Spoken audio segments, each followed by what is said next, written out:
Hey everyone, in this video, I'm going to show you how to connect an RSS feed to make.com and automate your content flow like a pro.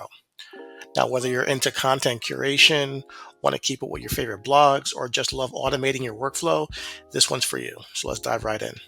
All right, so the first thing we're going to do is create a new scenario. Click on the purple button at the top right corner once you've logged in. All right, so next we need to bring in the RSS feed.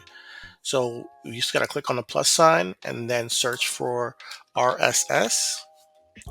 And what I'm going to choose is watch RSS feed items.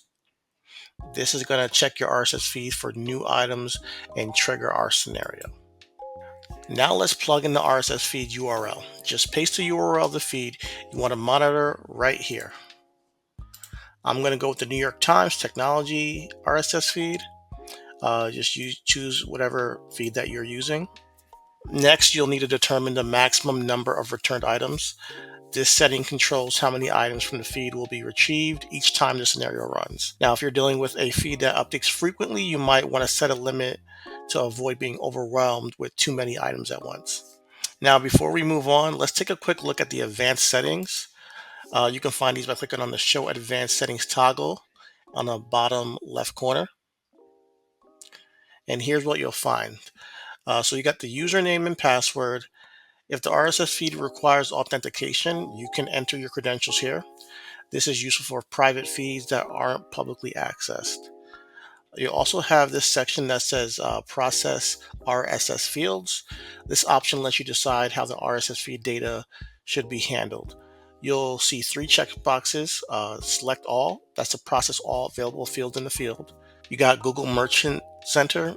If your feed is for Google Merchant Center, check this box to ensure it's processed correctly. And then you also have iTunes. For podcasts or other iTunes related content, this option ensures the relevant fields are processed properly. All right. And then we have request compressed content. This lets you choose whether to request the RSS feed in compressed format, which can save bandwidth and speed up processing. So you can either select yes or no. Usually no works fine, but if you're dealing with a large feed, yes might help with performance. These settings are optional, but they do give you more control over the feed processing. If you're not sure, sticking with the default settings is usually a safe bet.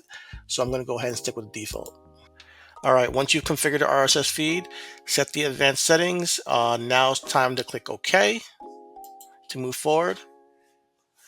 After clicking OK, you'll see a window pop up asking you to choose where to start. This is basically asking how far back you want make.com to go when it starts monitoring your RSS feed. You can choose from now on, and this will only grab new items that are posted after you set this up. RSS feed items after a specific date lets you pick a date if you want to start from a particular point in time. All RSS feed items will grab everything in the feed from the beginning, which could be a lot if it's a big feed. And then you also have select the first RSS feed item. This allows you to manually choose which item in the feed should be treated as the first one. For this demo, I'm going to choose from now on, so it only picks up new items going forward, but feel free to select the option that best suits your needs. And there you have it. You've just connected your RSS feed to make.com. If you found this tutorial helpful, don't forget to hit that like button and subscribe for more automation tips. As always, drop any questions or comments below, and I'll catch you in the next video. Happy automating.